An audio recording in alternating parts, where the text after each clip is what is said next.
High বন্ধুরা, তোমরা সবাই কেমন আছো বা সবাই কেমন আছেন? আশা করছি সবাই ভালো আছেন। তো আজকে আবারও নিয়ে চলে এসেছি একটি রান্না নিয়ে। তো আজকে যে রান্নাটা করব সেটার জন্য আমরা প্রথমেই নিয়ে নিচ্ছি ডাল এবং মুরগির গোশত। তো আমরা প্রথমেই চুলোতে যেটা করি, চাপিয়ে দিয়েছি কড়াই এবং নিয়ে নিয়েছি সরষের তেল। তার সাথে দিয়ে দিচ্ছি আমরা দুটো এলাচ, একটুখানি দারচিনি এবং সাথে তেজপাতা। তার সাথে আরও দিয়ে দিয়েছি পেঁয়াজ কুচি। সমস্ত কিছু দেওয়ার পর পেঁয়াজগুলোকে আমরা প্রথমেই একটু ভালো করে লাল লাল করে আমরা ভেজে নেব। তার জন্য আমরা প্রথমেই ভালোভাবে এটাকে নেড়ে নিচ্ছি। তো নাড়তে নাড়তে আমাদের যখনই হালকা ভাজা ভাজা হয়ে আসবে তখনই আমরা আমাদের দিয়ে দিচ্ছি একটুখানি আদা রসুন বাটা। তো আদা রসুন বাটা দিয়ে দিয়েছি। এবারে আমরা প্রথমেই ভালোভাবে নেড়ে নেব যাতে আদা রসুন বাটাটা পুরোটার সঙ্গে ভালোভাবে মিশে যায় এবং আস্তে আস্তে আমাদের যে মশলাগুলো আছে সেই মশলাগুলো দেবো। কিন্তু মশলাগুলো দেওয়ার আগে আর একটা জিনিস আমাদের দেওয়ার বাকি আছে, সেটা আগে দিয়ে দিচ্ছি। সেটা হলো টমেটো কুচি। তো টমেটো কুচি আমাদের দিয়ে দিলাম। টমেটো কুচি দিয়ে দেওয়ার পর আমরা একটু ভালোভাবে নেড়ে নিচ্ছি, কারণ আমরা প্রথমে আদা রসুন বাটা দিয়ে দিয়েছি, ওই জন্য একটু ভালোভাবে নেড়ে নেওয়ার পর আমরা এবার মশলাগুলো দিয়ে দেবো। তো মশলাগুলো দেওয়ার জন্য আমরা প্রথমেই যেটা দিয়ে দিচ্ছি সেটা হচ্ছে পরিমাণ মতো নুন, তারপরে দিয়ে দিচ্ছি হলুদ গুঁড়ো, লঙ্কার গুঁড়ো এবং লঙ্কার গুঁড়োটা একটু পরিমাণ মতো আমরা কমিয়ে দেবো এবং তার সাথে দিয়ে দিচ্ছি জিরে গুঁড়ো। তো সমস্ত মশলা দেওয়ার পর এবারে শুধু কষতে হবে। তো আমাদের মশলাটাকে কষতে থাকবো। তো কিছুক্ষণ কষবো, আমরা বেশিক্ষণ কষবো না, কারণ আজকে আমরা পুরো মশলাটাকে কষবো সাথে গোশতগুলো দিয়ে। তো প্রথমেই আমরা মুরগির যে গোশতগুলো রেখেছিলাম সেই গোশতগুলো দিয়ে দিলাম। এবারে মুরগির গোশত এবং মশলা দুটোই আমরা একসাথে কষতে আরম্ভ করব, যাতে মুরগির গোশত যেটা আছে সেটাও একটু হালকাভাবে নাড়তে থাকবো এবং যে আমাদের রান্নাটা আছে সেই রান্নাটাও আস্তে আস্তে হবে।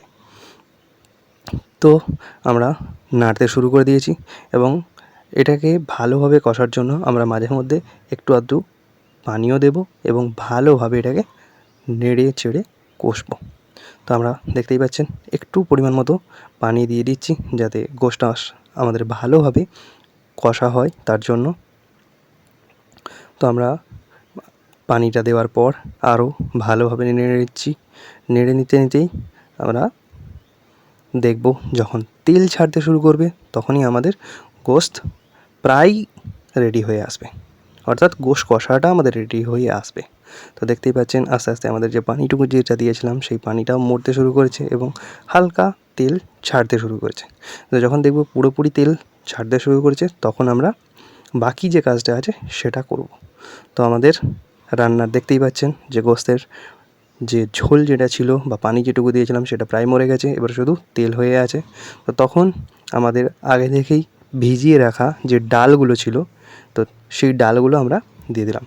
ডালগুলো দেওয়ার পর আমরা এবার ভালোভাবে ডালগুলোকে গোশতের সঙ্গে মাখিয়ে নেব। তো দেখতেই পাচ্ছেন আমাদেরকে ভালোভাবে গোশতের সঙ্গে ডালগুলোকে মাখিয়ে নিচ্ছেন, যাতে মশলা সাথেও ভালোভাবে মিশে যায়। এবং এবার বেশি কিছু কাজ না, শুধু সেদ্ধ হতে দেবো।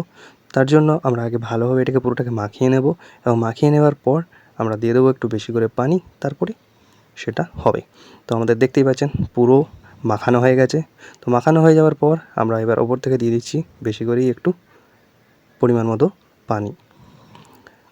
তো সমস্তটাই দেওয়ার পর এবার আমরা ভালোভাবে নেড়ে নিচ্ছি, যাতে ডাল এবং গোশত পুরোটাই যাতে ভালোভাবে পানির নিচে চলে যায়, অর্থাৎ ঝোলে ডুবে যায়। তো আমাদের হয়ে গেছে। এবার শুধু ঢাকনা দিয়ে এটাকে পুরোটাকে সেদ্ধ হতে দেবো। তো আমাদের রান্না প্রায় শেষের দিকে চলে এসেছে। তো এবার যখনই ফুটতে থাকবে তখন আমরা তুলে দেখব। দেখতেই পাচ্ছেন কত সুন্দর করে তেল ভাসছে। তো আমরা একবার ভালোভাবে এটাকে নেড়ে নিচ্ছি এবং নেড়ে নিলেই দেখতে পাবেন যে কত সুন্দর একটা কালার হয়ে এসছে। তো আমাদের এখন যে ঝোল আছে সেই ঝোলের পরিমাণটা একটু বেশি আছে। তো আমরা এই ঝোলটাকে যতক্ষণ না একটু মরবে, অর্থাৎ যতক্ষণ না মাখো মাখো হয়ে আসবে ততক্ষণ অবধি আমরা এটাকে ফোটাবো। তার জন্য আবারও ঢাকনা দিয়ে রেখে দিচ্ছি। যখন কিছুক্ষণ পর আবার হালকা হালকা করে ফুটতে শুরু করবে তখন আমরা ঢাকনা খুলে দেখব। দেখতেই পাচ্ছেন। তো আমাদের রান্না বলতে গেলে এবার প্রায় শেষের দিকে। তো ঝোল অনেকটাই মরে গেছে। তো আমরা প্রথমেই বলেছিলাম যে রান্নাটা হবে আজকে মাখো মাখো টাইপের, তো তার জন্য দেখতেই পাচ্ছেন। তো এবার আমরা দিয়ে দিলাম একটু পরিমাণ মতো চিনি। তো চিনি দেওয়ার মেন কারণ যেটা থাকে সেটা আমরা প্রত্যেক ভিডিওতেই বলে থাকি, তো সেটা আজও বলছি। তো যেটা দিয়েছি চিনি, সেই চিনিটা হচ্ছে স্বাদ বাড়ানোর জন্য। তো চিনিটা দেওয়ার পর পুরোটা গুলে নিলাম এবং সাথে দিয়ে দিচ্ছি ধনেপাতা এবং গরম মশলা গুঁড়ো।